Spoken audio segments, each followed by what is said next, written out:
Hello everyone, rank study YouTube channel पे आपका स्वागत है। इस वीडियो में हम लोग क्या कर रहे हैं, फिजिक्स का जो भी क्वेश्चन आपका है प्रीवियस ईयर का अलग अलग एग्जाम का और जो भी मोस्ट इंपॉर्टेंट क्वेश्चन है सबको इसमें ऐड किया गया है।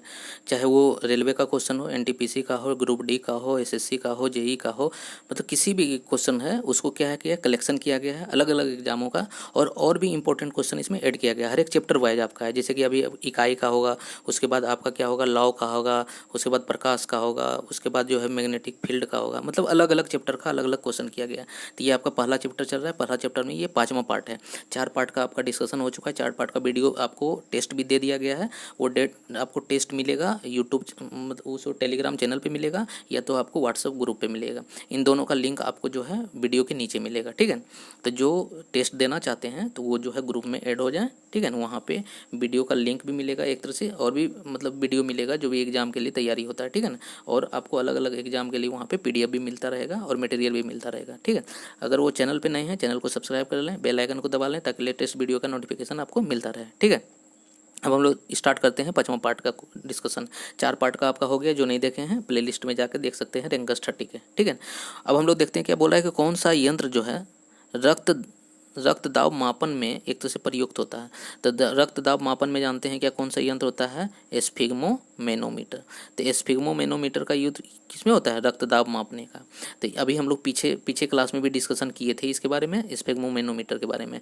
तो इसका आंसर क्या हो जाएगा आपका डी बोलते हैं इसका, डी नहीं भैया, स्फिग्मो मैनोमीटर। आंसर क्या हो जाएगा आपका सी, ठीक है। स्फिग्मो मैनोमीटर आंसर क्या हो जाएगा आपका सी, स्फिग्मो मैनोमीटर। और उसके बाद देखिए अगर यही पूछा जाएगा कि डी में जो यही पूछा जाएगा कि आपका डी में जो आपका क्या है हाइग्रोमीटर। हाइग्रोमीटर का यूज किस में होता है, तो हाइग्रोमीटर में आर्द्रता, ठीक है ना। आर्द्रता मापने के लिए यूज होता है, जो कि बोलते हैं कि नमी अगर वातावरण में अगर नमी हो जाता है तो उस नमी को मापने के लिए क्या करते हैं हाइग्रोमीटर का। और यहीं पे हाइग्रो की जगह पे अगर हाइड्रोमीटर हो, ठीक है ना, हाइड्रोमीटर हो तो हाइड्रोमीटर का यूज हम लोग क्या करते हैं घनत्व को मापने के लिए, ठीक है। ये याद रखिएगा, ये सब मोस्ट इंपॉर्टेंट चीज़ है जो कि याद रखना चाहिए। यही क्वेश्चन पूछा जाता है। तो इसका आंसर क्या हो जाएगा सी, स्फिग्मो मैनोमीटर। उसके बाद देखिए 102 नंबर क्वेश्चन में क्या बोल रहा है। 102 में बोल रहा है कि सूची 1 सूची 2 में एक तरह से क्या किया है, सम्मिलित कीजिए तथा सूची 1 सूची 2 का कूट सही तरीका से लगाइए, ठीक है। बोल रहा है कि स्टेथोस्कोप। स्टेथोस्कोप क्या होता है, जैसे मान लीजिए आला जिसको बोलते हैं हम लोग हिंदी मतलब एक भाषा में आला बोलते हैं, जो कि डॉक्टर लेके आता है। उसके बाद देखते हैं कि आपके छाती के पास रखता है। उससे क्या होता है कि दिल के धड़कन को सुनता है, ठीक है ना। आपका दिल का धड़कन अगर ज़्यादा तेज गति से धड़क रहा है, इसका मतलब है कि कुछ ना कुछ आपको बीमारी है, ठीक है, मतलब बीमारी हो रहा है। जैसे कि मान लीजिए बुखार हो जाता है, दिल का धड़कन क्या होता है तेज हो जाता है, ये कम हो जाता है। तो ये आला से देखा जाता है, सुना जाता है, ठीक है। तो ये देखते हैं कि ये किसके लिए होता है स्टेथोस्कोप, तो वो जो है आपका दिल के धड़कन के लिए। उसके बाद होता है स्फिग्मो मैनोमीटर। तो अभी हम लोग ऊपर पढ़े हैं स्फिग्मो मैनोमीटर किसके लिए होता है, तो आपका रक्तदाब के लिए, ठीक है। रक्तदाब जो होता है आपका उसके लिए होता है, रक्तचाप। उसके बाद देखिए क्या बोल रहा है, हाँ आपका सी नंबर में क्या बोल रहा है कि बोल रहा है कि कैरेटोमीटर। कैरेटोमीटर जानते हैं कि कैरेट जो होता है आपका, कैरेट होता है कि बोलते हैं कि 24 कैरेट का सोना क्या होता है शुद्ध होता है, ठीक है। उसके बाद जो है इसके नीचे अगर कैरेट का सोना जैसे 22 कैरेट 23 कैरेट का सोना मिलेगा तो वो शुद्ध नहीं है। 24 कैरेट का क्या होता है शुद्ध होता है। तो अब देखिए यह बोल रहा है कैरेटोमीटर से क्या होता है कि शुद्धता का माप होता है, ठीक है ना, सोने की शुद्धता का माप होता है। उसके बाद लक्ष्य जो होता है, लक्ष्य जानते हैं क्या क्या होता है कि आपका जो प्रकाश का इंटेंसिटी होता है उसको मापने के लिए यूज किया जाता है लक्ष्य, ठीक है। तो इसका ये देख लिए। अब देखिए मिलाते हैं इसको। उसके बाद देखते हैं क्या बोल रहा है स्टेथोस्कोप। स्टेथोस्कोप क्या बोलता है, क्या आपका हृदय की ध्वनि मापने के लिए यूज करता है। मतलब ए का 3, देखिए ए का 3 किस में है, ए का 3 किस में है, ए का 3 सी में है। तो आंसर क्या हो गया आपका सी। उसके बाद आप मिला लीजिएगा, सब आपको वही मिलेगा। उसके बाद देखिए बी में बोल रहा है स्फेग्मोमीटर। स्फेग्मोमीटर क्या है, रक्तचाप मापने के लिए, मतलब 4 हो गया। उसके बाद बोल रहा है कि 3 नंबर में कैरेटोमीटर। कैरेटोमीटर देखिए यहाँ शुद्धता के लिए 2 में है, शुद्धता पता लगाने के लिए। उसके बाद देखिए ये बोल रहा है कि लक्ष्य क्या है, लक्ष्य आपका प्रकाश की तीव्रता मापने के लिए। तो आंसर क्या हो गया आपका सी। उसके बाद 3 नंबर क्वेश्चन में डिस्कस करते हैं। 3 नंबर का क्या है क्वेश्चन, देखिए 3 नंबर का बोल रहा है क्या 103 में कि द्रव जो है, द्रव क्रिस्टल, ये होता क्या है द्रव क्रिस्टल। ये मतलब बोला तो जाता है ना ही द्रव होता है ना ही क्रिस्टल होता है। मतलब द्रव मतलब क्या आपका तरल, और क्रिस्टल मतलब क्या ठोस। ना ही ठोस होता है ना ही तरल होता है, दोनों का मिला हुआ था। जैसे कि मान लीजिए क्या एलसीडी होता है, एलसीडी, तो इसको बोलते हैं लिक्विड क्रिस्टल लिक्विड क्रिस्टल, तो यहाँ देखिए लिक्विड मतलब द्रव और क्रिस्टल मतलब यहाँ क्रिस्टल हो गया, ठीक है, लिक्विड क्रिस्टल डिवाइस, ठीक है, LCD, sorry liquid crystal diode. तो इसमें देखिए एक तरह से क्या होता है कि लिक्विड क्रिस्टल जो देखते हैं कि आप मतलब कि जो टीवी देखते हैं उसमें देखते होंगे कि एकदम झिल झिल झिल करते रहता है, तो आपको लगता है कि पानी जैसा बहता है, तो ना वो पानी है ना वो ठोस है। तो इस चीज़ को एक तरह से लिक्विड क्रिस्टल कहा गया, ठीक है ना। तो एक तरह से किसके लिए यूज होता है, तो ये देखिए बोल रहा है कि लिक्विड क्रिस्टल किसके लिए यूज होता है, तो बोल रहा है कि प्रदर्शन प्रयुक्त के लिए, वो बोल रहा है कि घड़ी कलाई घड़ी के लिए, कलाई घड़ी में जो डिजिटल वॉच आता है जिसे देखते हैं क्या, सुई वाला नहीं, डिजिटल वॉच जो होता है उसमें लिक्विड क्रिस्टल का यूज होता है। उसके बाद प्रदर्शनी के लिए, प्रदर्शनी में जैसे कि आप जैसे कि होर्डिंग में देखते हैं कहीं कहीं पे क्या होता है, होर्डिंग लगा के प्रचार किया जाता है, तो वो उसमें भी क्या होता है लिक्विड क्रिस्टल मतलब एक तरह से स्क्रीन का यूज होता है। उसके बाद बोल रहा है कि पॉकेट कैलकुलेटर, कैलकुलेटर में भी क्या होता है लिक्विड क्रिस्टल का यूज होता है, मतलब उपरयुक्त सभी। आंसर क्या हो जाएगा आपका डी, सॉरी आंसर क्या हो जाएगा आपका डी, ठीक है। लिक्विड क्रिस्टल का याद रखिएगा, इसमें न ही लिक्विड रहता है न ही आपका ठोस होता है, दोनों का एक तो मिला रूप रहता है, ठीक है। उसके बाद देखिए 104 नंबर क्वेश्चन में बोला है कि निम्नलिखित में किसको जो है भूकंप संबंधी जानकारी के लिए प्रयुक्त किया जाता है। तो भूकंप संबंधी जानकारी के लिए किसको होता है, देखिए पायरोमीटर का यूज उच्च ताप मापने के लिए होता है, ठीक है ना। भूकंप संबंधी जानकारी के लिए सिस्मोग्राफी होता है, तो आंसर क्या हो जाएगा आपका डी, सिस्मोग्राफी। जो इंपॉर्टेंट है उसको याद करते चलिए, ठीक है, क्योंकि यही सब क्वेश्चन आपका आएगा फिजिक्स में। ऐसा नहीं है कि आपका इकाई में ज़्यादा क्वेश्चन कुछ आएगा, आपको या तो किसी इकाई का पूछ देगा, मतलब कि बल का इकाई क्या है, ऊर्जा का इकाई क्या है, यही सब पूछा जाएगा कि हाइग्रोमीटर, स्फेमोमीटर, मीटर, हाइड्रोमीटर, हाइग्रोमीटर, ये सब क्या है। बोल रहा है कि निम्नलिखित युग्मों में से कौन सा एक सही सुमेलित नहीं है, ठीक है, देखते हैं। उसका बोलता है कि ओंडो, तो ओंडोमीटर बोल रहा है क्या, ओंडोमीटर आपका, ओंडोमीटर जो है विद्युतीय चुंबकीय तरंगों की आवृत्ति होता है, तो आवृत्ति नहीं होता है, तो विद्युतीय चुंबक का जो वेवलेंथ होता है जिसको तरंग दैर्ध्य बोलते हैं वो मापने का काम करता है विद्युत चुंबकीय तरंग। लेकिन विद्युत चुंबकीय तरंग है तो इसका मतलब क्या, उससे रिलेशन, ऐसा नहीं बोला है कि मापता ही है, बोल रहा है उससे रिलेटेड है कि नहीं, तो रिलेटेड तो है। उसके बाद बोल रहा है क्या, ऑडियोमीटर, ऑडियोमीटर क्या होता है कि जो आपका देखते हैं कि ऑडियोमीटर आपके वाहन में लगा रहता है, जैसे मोटरसाइकिल है तो उसमें ऑडियोमीटर लगा रहता है, उसमें बताता है ना कि आप जो है इतना किलोमीटर चले हैं, तो इसका मतलब दूरी मापने का वो यंत्र है, तो ये भी सही है। उसके बाद बोल रहा है कि क्योंकि यहाँ पहिया दौलत तय की दूरी, ये भी मतलब सही है। उसके बाद बोल रहा है क्या, ऑडियोमीटर, ठीक है ना। ऑडियोमीटर आपका क्या होता है कि ध्वनि की तीव्रता एक तरह से प्रयुक्त होता है, तो ऑडियोमीटर जैसे हम लोग बोलते हैं, तो ये क्या है ऑडियो, ध्वनि की तीव्रता के लिए भी ऑडियोमीटर का यूज होता है, तो ये भी सही है। उसके बाद देखिए चौथा नंबर क्वेश्चन में बोल रहा है कि एमीटर, एमीटर का यूज जो है बोल रहा है कि शक्ति मापने के लिए, गलत हो गया। एमीटर का यूज किसके लिए करते हैं, धारा मापने के लिए, ठीक है, जैसे कि एमीटर का धारा मापने के लिए करते हैं, और धारा का यूनिट क्या होता है एम्पियर, ठीक है। और शक्ति मापने के लिए किसका, एक तरह से शक्ति जो है विद्युत शक्ति मापक यंत्र होता है, ये तो हम लोग निकालते हैं तो जानते हैं कि हॉर्स पावर शक्ति का यूनिट क्या होता है, हॉर्स पावर, वाट, ये सब शक्ति का यूनिट है। तो ये दोनों अलग अलग हो गया, तो इसका आंसर क्या हो जाएगा आपका डी, जो कि यहाँ पर गलत है। उसके बाद बोल रहा है कि 106 नंबर में ऑक्सो, ठीक है ना, ऑक्सेनोमीटर, ऑक्सेनोमीटर, एक्सोनोमीटर क्या होता है कि ये ऑक्सेनो, ऑक्सेनो का आप नाम जानते हैं कि ऑक्सेनो अगर इंग्लिश वर्ड पढ़ते हैं तो ऑक्सेनो का मतलब होता है ग्रोथ, ग्रोथ मतलब क्या आपका बढ़ना। तो ऑक्सेनो जो होता है एक तरह से क्या होता है कि हार्मोन भी पाया जाता है, कहाँ पे, पादप हार्मोन बोलते हैं, पादप हार्मोन में 5 प्रकार का पादप हार्मोन पाया जाता है, ठीक है। उसमें आपका ऑक्सीनोमीटर, ऑक्सीनो एक तरह से हार्मोन पाया जाता है। तो ऑक्सीनोमीटर का काम क्या है, ये वृद्धि का दर जो है वो आपको नापता है। जैसे मान लीजिए कि कोई पेड़ पौधा अगर छोटा है तो वो क्या करता है कि 1 महीना में इतना बढ़ा, तो वो ये देखता है क्या कितना बड़ा हुआ, तो इसके दर को मापने के लिए एक यंत्र लगाता है। वो यंत्र इस टाइप से होता है कि मतलब कि इसमें एक तरह से तीर टाइप से होता है, और जैसे जैसे बढ़ता है तो वो तीर नीचे आते जाता है, तो इससे होता है क्या, कितना रीडिंग हुआ वो रीडिंग को देखा जाता है, तो इससे ये पता चल जाता है कि उसका दर कितना है, बढ़ने का दर कितना है, ठीक है। तो ये क्या है कि वृद्धि दर को मापता है। अगर वो यही पूछा जाएगा किसकी वृद्धि दर को, तब ये आपका हो जाएगा प्लांट के, मतलब क्या, पादप की वृद्धि दर को, ठीक है। उसके बाद सूची 1 सूची 2 में सम्मिलित किया गया है। उसके बाद सही तरीका से एक चुनाव लगाएं, ठीक है। देखिए एनीमोमीटर, एनीमोमीटर का हम लोग पहले भी पढ़े हैं कि एनीमोमीटर क्या होता है, वायु का जो आपका वायु का जो गति होता है, चाल होता है, उसको मापने का एक तरह से यूज है। तो देखिए वायु का गति और चाल कहाँ पे है, 3 नंबर में, मतलब 1 का 3 हो जाएगा। उसके बाद बोल रहा है भूकंप, भूकंप के लिए सिस्मोग्राफ होता है, ठीक है। तो सिस्मोग्राफ कहाँ है आपका, सिस्मोग्राफ बी में है, ठीक है। अब उसके बाद बोल रहा है क्या, सॉरी ये बोल रहा है कि भूकंप के लिए नहीं, सबको मिलाना है। और सिस्मोग्राफ बोल रहा है कि भूकंप के लिए हो जाएगा। उसके बाद बोल रहा है क्या, वायुमंडलीय दाब। उसके बाद यहाँ पे सी नंबर में बैरोमीटर में क्या है, वायुमंडलीय दाब। हाइग्रोमीटर में ये थोड़ा मतलब कि सही से नहीं लिख पाया है, सब एक हो गया। तो यहाँ से 1 है, उसके बाद यहाँ से 2 है, यहाँ से आपका यहाँ से 3 है, ठीक है ना, यहाँ से 3 है। तो ये मिलान हो जाएगा क्या, एनीमोमीटर का आपका हो जाएगा, एनीमोमीटर का आपका 3। तो 1 का 3 देखिए कहाँ पे है, तो 1 का 3, 1 का 3, तो 1 का 3 आपका देखिए डी में है। तो आंसर क्या हो जाएगा आपका डी, आंसर डी। बाकी बात तो सब आप जानते ही हैं। उसके बाद देखिए क्या बोल रहा है क्वेश्चन में बोल रहा है कि डॉक्टरों द्वारा प्रयुक्त होने वाला द स्टेथोस्कोप जो होता है जिस सिद्धांत पे काम करता है, मतलब किस सिद्धांत पे वो काम करता है। तो वो जानते हैं कि परावर्तन का सिद्धांत बोल रहा है क्या, उसके बाद बोल रहा है व्यक्तिकरण का सिद्धांत, उसके बाद क्या बोल रहा है आपका अपवर्तन का सिद्धांत, ध्वनि तरंगों का एक तरह से क्या है अध्यारोपण, ठीक है ना। अध्यारोपण मतलब उसका एक तरह से अध्ययन करता है, ठीक है। ध्वनि तरंगों का जानते हैं क्या, जो स्टेथोस्कोप होता है कि आपके छाती पे लगाया जाता है, आपके दिल का धड़कन को एक तरह से सुनता है। तो दिल के धड़कन को सुनना मतलब क्या, ध्वनि को सुनना, ठीक है। तो इसका ध्वनि तरंग, ध्वनि से जो तरंग निकलता है उस तरंग को वो क्या करता है, उसके सिद्धांत पे, मतलब कि ध्वनि के तरंग पे सिद्धांत पे काम करता है।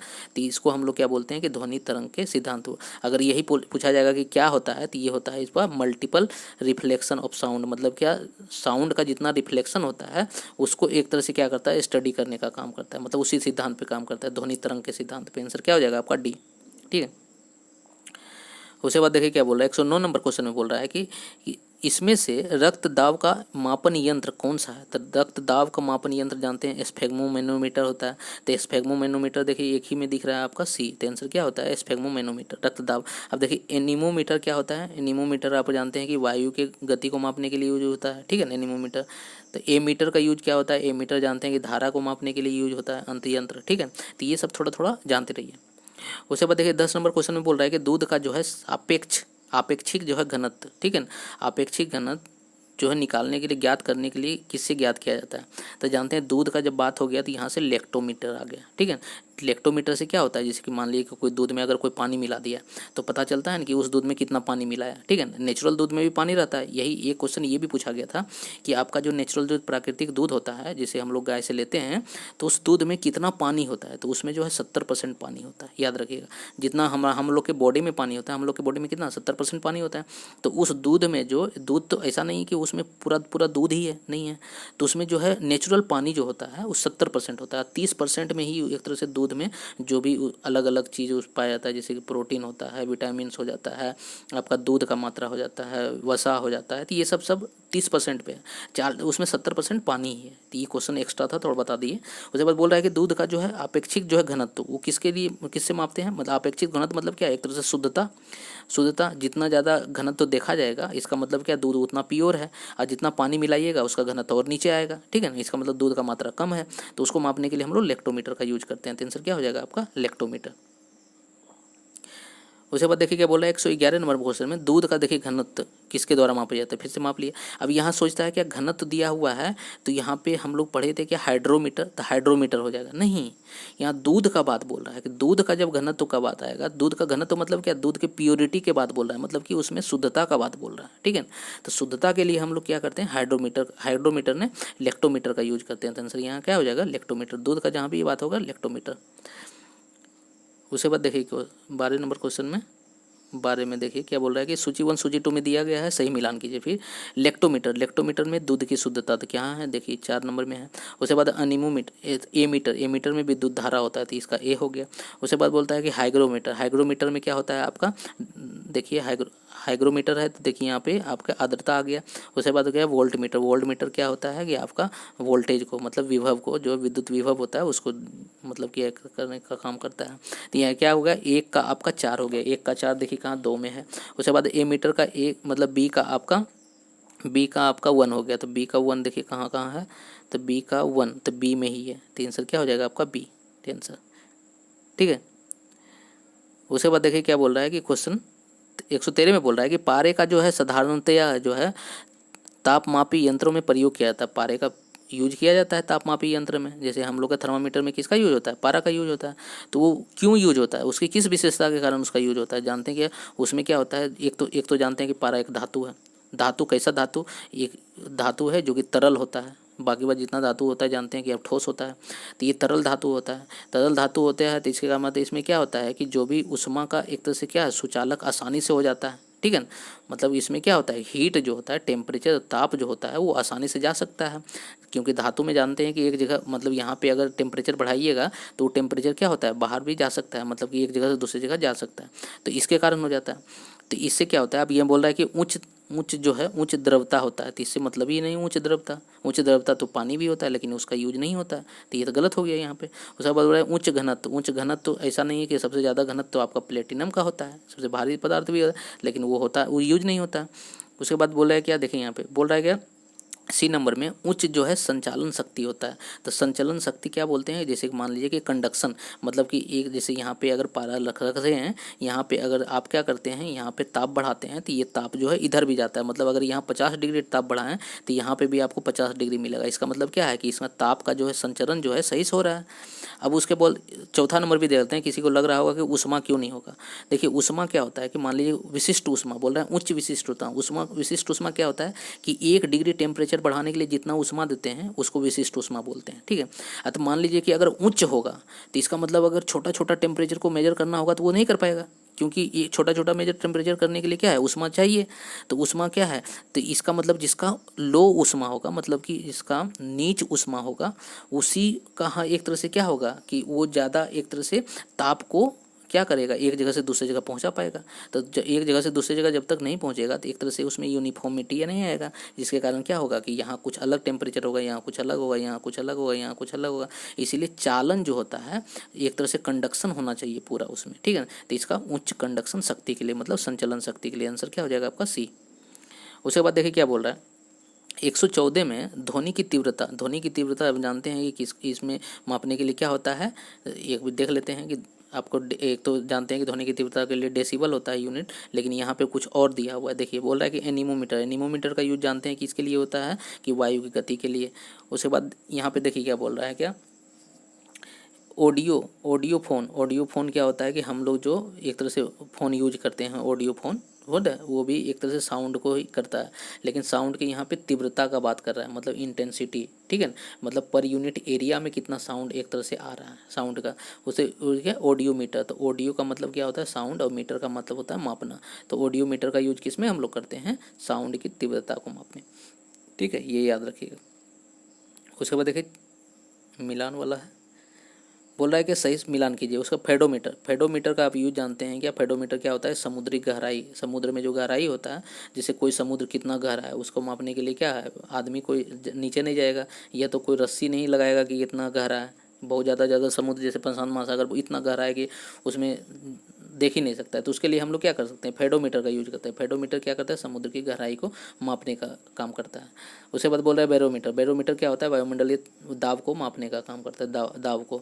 उसके बाद बोलता है हाइग्रोमीटर किसके लिए होता है कि आप जानते हैं कि हाइग्रोमीटर आर्द्रता के लिए, नमी के लिए, वातावरण में जो नमी होता है उसके लिए। और एल्टीमीटर क्या होता है कि जो आपका कितना ऊंचाई मापने के लिए। तो अब इसका देखते हैं मिला लेते हैं। देखिए फेडोमीटर देखिए कहाँ पे है आपका समुद्र की गहराई, बोलता है वायुमंडलीय दाब नहीं होगा, वायुमंडलीय आर्द्रता नहीं होगा, ऊंचाई नहीं होगा, आपका समुद्री गहराई। तो फेडोमीटर का यूज क्या होगा, फिर समुद्री गहराई। देखिए एक का डी कहाँ पे, एक का डी आपका दो में है। उसके बाद देखिए बैरोमीटर क्या होता है वायुमंडलीय दाब, तो इसका बी का 1 हो जाएगा। तो बी का देखिए 1 कहाँ पे है, मतलब दो का ए आपका कहाँ पे 2 गो में है, और तो इसका आंसर क्या हो गया आपका ए, ठीक है। उसके बाद देखिए हाइग्रोमीटर का क्या हो जाता है आर्द्रता के मापने के लिए। 3 का बी देखिए 1 में ही है। उसके बाद एल्टीमीटर ऊंचाई मापने के लिए, तो इसका मतलब क्या हो जाता है आपका 4 का सी। तो आपका आंसर क्या हो जाएगा ए, ठीक है, 15 का ए। उसके बाद देखिए क्या बोल रहा है क्वेश्चन में कि समय मापक विज्ञान जो होता है उसको क्या बोलते हैं, ठीक है। तो 16 में समय मापक विज्ञान उसको क्या बोलते हैं, जैसे कोस्मो जैसे आपकी वर्ड आ गया तो इसमें जानते हैं खगोल का बात होता है, मतलब कि ब्रह्मांड का बात होता है। तो कोस्मोलॉजी मतलब कि ब्रह्मांड से रिलेटेड जो एक तरह से अध्ययन करता है उसको कोस्मोलॉजी बोलते हैं, ठीक है। एक तरह से विशेषज्ञ होता है वैज्ञानिक जो होता है कोस्मोलॉजी, ठीक, ब्रह्मांड के बारे में। तो ये तो हुआ नहीं समय मापने का बोल रहा है, बोलते कि आपका होरोलॉजी, ठीक है ना। आपका होरोलॉजी होता क्या है, आपका होरोलॉजी में ये इस टाइप से होता है कि मान लीजिए कोई वस्तु है तो उस वस्तु का मतलब कि किस तरह से एक अध्ययन किया जाए, उसके बारे में होता है होरोलॉजी।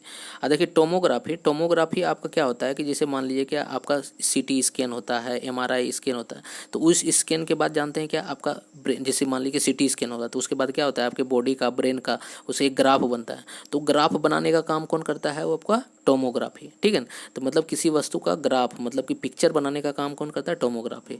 तो उसके बाद बोल रहा है कि यहाँ पे देखो बोल रहा है कि हाइड्रोलॉजी। तो हाइड्रोलॉजी से क्या होता है कि हाइड्रोलॉजी आप जानते हैं क्या कि मतलब एक तरह से भूमि पे जल का अध्ययन के लिए एक तरह से यूज होता है, ठीक है ना। तो अगर इसमें बोला जाए कि इसमें आपका आंसर क्या होगा, ठीक है ना, तो आपका आंसर क्या हो जाएगा कि यहाँ पे कोस्मोलॉजी तो आपका हो गया, इसके लिए कौन क्या कहते हैं, कोस्मोलॉजी हो गया आपका ब्रह्मांड के लिए, आपका होरोलॉजी, आंसर होरोलॉजी हो गया जो कि एक तरह से समय का मापन करता है।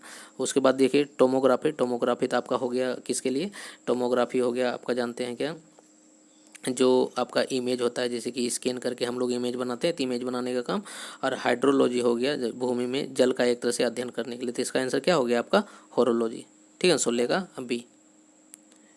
उसके बाद देखिए एक नैनोमीटर बराबर होता है, तो एक नैनोमीटर में 10⁻⁹ मीटर होता है। तो यहाँ देखिए कोई भी मीटर में नहीं दिया होता, मीटर को अगर सेकंड में बदलें तो हम लोग क्या होता है 1 मीटर बराबर 100 सेकंड।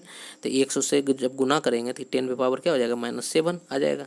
जैसे यहाँ पे +2 हो गया ना, +2 -9 से घटेगा तो क्या हो जाएगा -7। तो -7 किस में है, देखिए एक ही में दिख रहा है आपको, ए में, ठीक है। यहाँ ये देखिए, ये नहीं कि मीटर देखें यहाँ सेंटीमीटर देखें मार दिए -9, गलत हो जाएगा ना। तो यहाँ मीटर है, यहाँ सेंटीमीटर है, तो दोनों को पहले एक में कन्वर्ट कीजिए, उसके बाद पता चलेगा, ठीक है। इसका आंसर क्या हो जाएगा आपका ए। उसके बाद देखिए 18 नंबर क्वेश्चन में क्या बोल रहा है, 18 में बोल रहा है क्या, माइक्रोस्कोप। माइक्रोस्कोप से क्या होता है कि छोटी छोटी वस्तु को देखते हैं, जैसे कि मान लीजिए कि आपका कोशिका को देखते हैं, हाइड्रोजन मतलब कि जो भी अणु, परमाणु, ये सब छोटा छोटा कण जिसको हम अपने आँख से नहीं देख पाते हैं, उसको माइक्रोस्कोप का सहारा लेते हैं, ठीक है। निम्नलिखित में से अध्ययन करने के लिए प्रयोग किया जाता है, किसके लिए किया जाता है, पास की वस्तु के लिए। पास की वस्तु के लिए नहीं, मान लीजिए कि आपके पास का कोई वस्तु है तो उसके लिए नहीं करते हैं, बोला दूर की वस्तु के लिए तो उसके लिए भी नहीं करते हैं। उसके बाद बोला वस्तु की छोटी वस्तु के लिए, तो छोटे ने सूक्ष्म वस्तु के लिए, तो आंसर क्या हो जाएगा आपका यहाँ पे सूक्ष्म, ठीक है। तो आंसर अगर यहाँ पे बोला जाएगा कि सबसे सटीक आंसर कौन है, तो आपका सूक्ष्म डी हो जाएगा, ठीक है। उसके बाद देखिए क्या बोल रहा है, बोल रहा है कि फेडोमीटर, अभी हम लोग फेडोमीटर का यूज किए थे। सो फेडोमीटर किसके लिए होता है, समुद्री की एक तरह से गहराई के लिए, ठीक है ना। गहराई के, समुद्र में कितना गहराई है तो उसको मापने के लिए फेडोमीटर का यूज होता है। तो आंसर देखिए वर्षा बोला है, गलत हो गया, भूकंप बोला है, गलत हो गया, समुद्र की गहराई, तो आंसर क्या हो जाएगा आपका सी, ठीक है ना। ध्वनि की तीव्रता तो आप जानते हैं क्या होता है, डेसिबल में मापते हैं। ये हो गया आपका 119 120। देखिए ये थोड़ा जो है लंबा क्वेश्चन है, देखते हैं। अपने जो है भरित ट्रॉली बैग, जो हम लोग ट्रॉली बैग सामान के लिए ले जाते हैं कहीं पे जाने के लिए, तो ट्रॉली बैग ले जाते हैं, उसको चलाना जो है शुरू के लिए, ठीक है, भारी ट्रॉली को शुरू के लिए चलाने के उसको उस बल की अपेक्षा अधिक जो है एक तरह से क्या करता है, चलाना पड़ता है। मतलब कि किसी ट्रॉली को हम लोग जब चलाते हैं तो शुरू में अधिक बल लगाना पड़ता है, उसके बाद वो जब चलना शुरू कर देता है उसके बाद हम लोग कम मतलब कि उतना बल नहीं लगता है। इसका मतलब क्या, शुरू में ज़्यादा बल लगा, क्यों, फ्रिक्शन के कारण, ठीक है। आप जानते हैं कि दो तरह का फ्रिक्शन होता है, एक तो आपका स्टैटिक फ्रिक्शन होता है, एक आपका डायनेमिक फ्रिक्शन, मतलब एक स्थितिज होता है, एक आपका जो है मतलब क्या, एक गतिज फ्रिक्शन होता है। तो गतिज फ्रिक्शन जानते हैं क्या कम होता है, डायनेमिक फ्रिक्शन कम होता मतलब एक तरह ज़्यादा होता है, एक लिमिटिंग होता है। जैसे गतिज आपका स्थितिज फ्रिक्शन जो है गतिज फ्रिक्शन तक पहुँचे, उसके बीच में एक ऐसा पॉइंट आता है जहाँ पे दोनों बराबर होता है, उस पॉइंट को बोलते हैं लिमिटिंग पॉइंट, ठीक है ना, लिमिटिंग पॉइंट। लिमिटिंग पॉइंट में क्या होता है कि लिमिटिंग पॉइंट तक आप जो है एक तरह से क्या करता है, जैसे आप बल बढ़ाते हैं उस तरह से फ्रिक्शन बढ़ता है, तो उस पॉइंट तक जाने के बाद जो है फ्रिक्शन खत्म हो, मतलब खत्म नहीं, एक तरह से स्थितिज हो जाता है, मतलब वो एक तरह से कांस्टेंट हो जाता है। उसके बाद आप अगर बल आप बढ़ाते भी हैं तो फ्रिक्शन नहीं बढ़ता है। इसका मतलब क्या हुआ कि शुरू में क्या हुआ, आप जितना बल बढ़ाए फ्रिक्शन बढ़ता गया। इसीलिए हम लोग जब कोई भी चीज़ रखा रहता है उसको शुरू में खींचने में क्या होता है, जैसे जब तक उसको चल ना सके, चलाने में क्या होता है, ज़्यादा बल लगाना पड़ता है, क्यों, तो उसमें फ्रिक्शन है। तो वही बोल रहा है कि वो फ्रिक्शन जो है किस नियम का एक तरह से उदाहरण है, ठीक है। बोल रहा है क्या, उष्मा गति के दूसरे नियम पे, गलत हो गया। उष्मा गति के प्रथम नियम पे उष्मा का बात ही नहीं यहाँ पे आया, यहाँ तो फ्रिक्शन का बात है, यहाँ चालन से है, अधिक बल लगाना पड़ता है।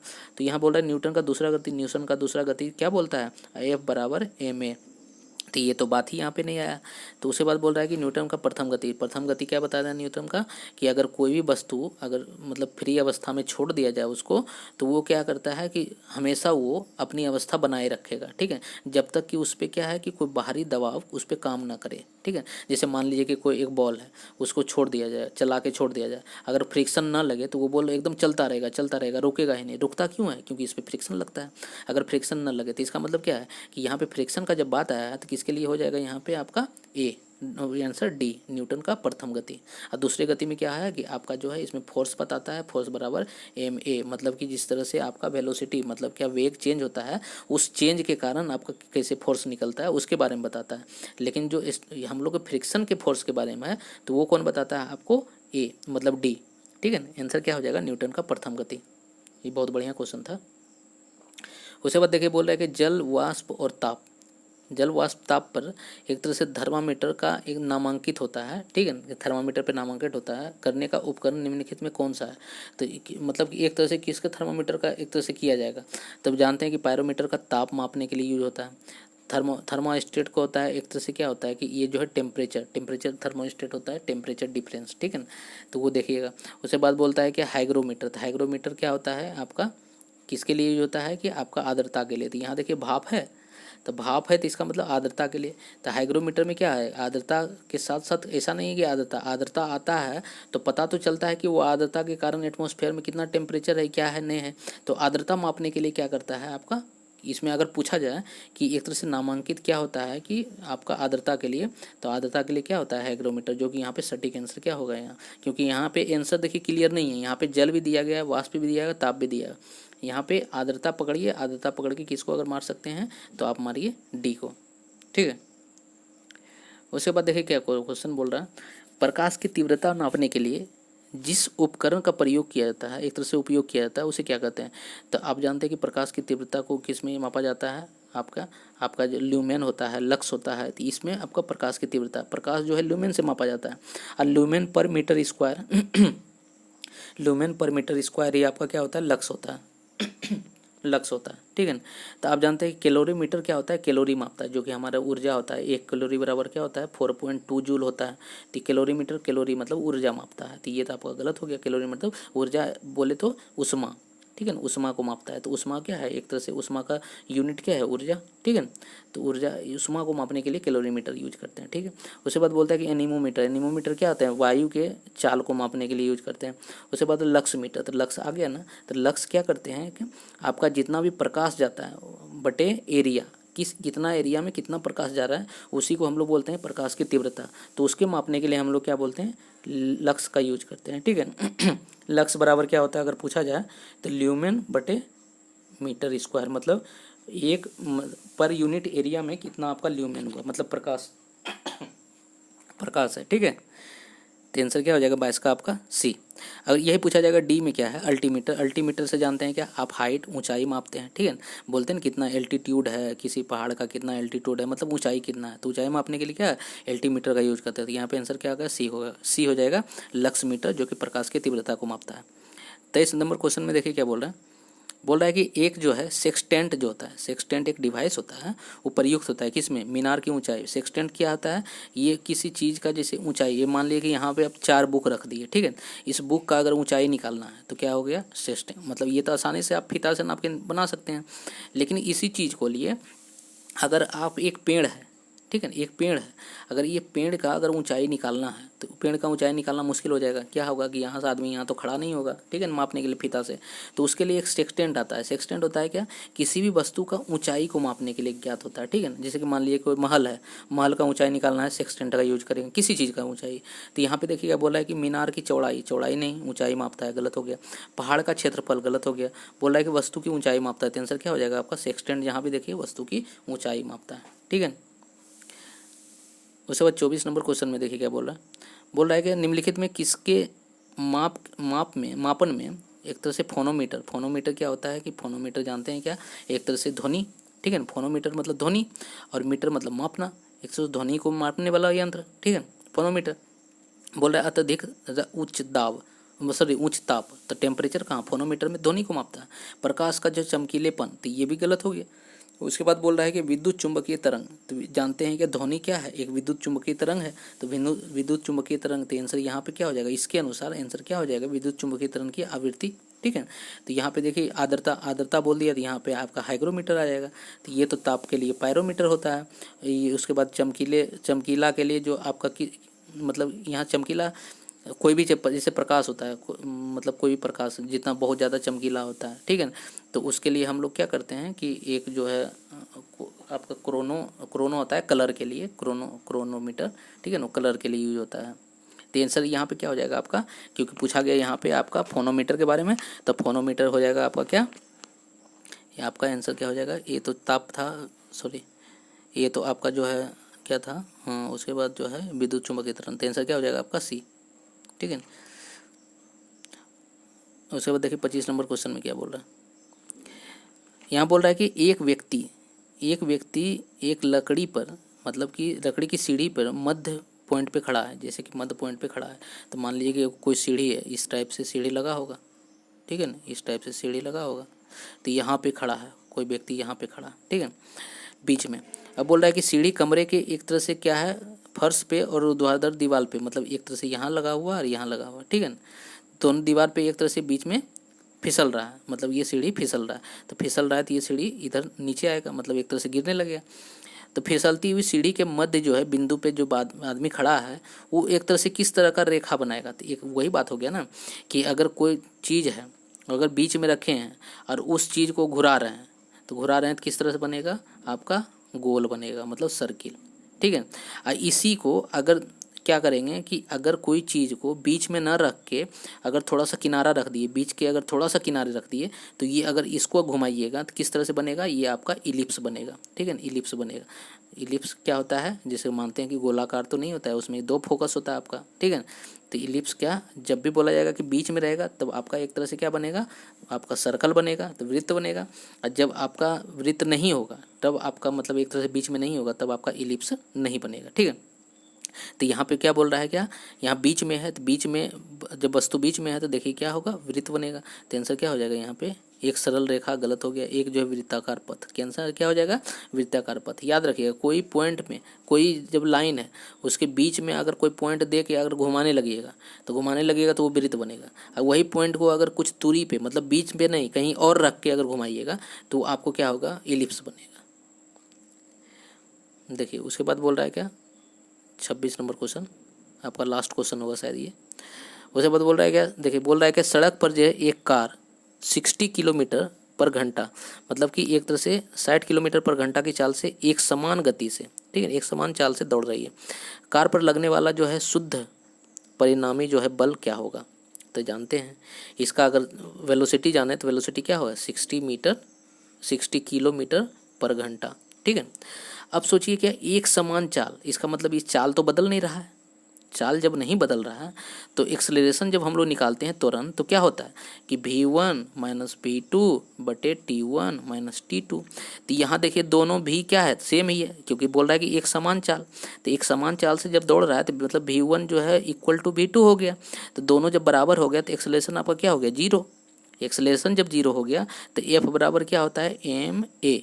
तो ए जब 0 हो गया तो ये टोटल को 0 कर दिया, तो एफ क्या हो गया, 0। तो आंसर देखिए यहाँ क्या बोल रहा है, आंसर देखिए कहीं पे 0 है तो आपका डी ऑप्शन में क्या दिख रहा है आपको, तो 0, ठीक है ना, आंसर क्या हो जाएगा आपका 0। इसलिए ये पढ़ा कीजिए, ये नहीं कि 60 किलोमीटर प्रति घंटा है उसके बाद निकालने लगे, नहीं।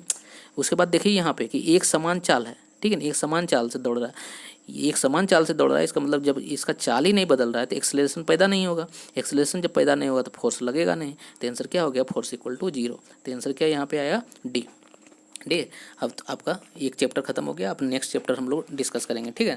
तो नेक्स्ट चैप्टर में आपका और भी क्वेश्चन आएगा, जैसे कि नेक्स्ट चैप्टर में देखिए काइनेमेटिक्स जो आएगा, इसका जो है आपका किया जाएगा। तो ये सब जितना भी क्वेश्चन आप देख रहे हैं किसी न किसी एग्जाम में आया हुआ है, तो ये क्वेश्चन जब हम लोग कर लेंगे तो उसके बाद जो है कॉन्फिडेंस आएगा, किसी भी चीज़ को हम लोग एक तरह से क्या कर सकते हैं, बना सकते हैं। क्योंकि आपको देखिए साइंस में क्वेश्चन न्यूमेरिकल भी आएगा, तो न्यूमेरिकल यही सबसे आएगा, ठीक है ना। तो ये सब हम लोग कल करेंगे, ठीक है ना। आज हम लोग किए हैं जो नहीं देखे हैं वीडियो को, 5 वीडियो हो गया आपका ये पहला पार्ट का, पहला चैप्टर का, तो वो जाके 5 वीडियो को आप देखिए, ठीक है। अगर किसी तरह का दिक्कत होता है तो कमेंट में आप जो है बताइए, उसको जो है फिर वीडियो में शामिल किया जाएगा, ठीक है। अगर आपको वीडियो को अच्छा लग रहा हो तो वीडियो को लाइक कीजिए, चैनल को सब्सक्राइब कीजिए, बेल आइकन को दबा लीजिए ताकि लेटेस्ट वीडियो का नोटिफिकेशन आपको मिलता रहे, और दोस्तों के बीच शेयर कीजिए, ठीक है।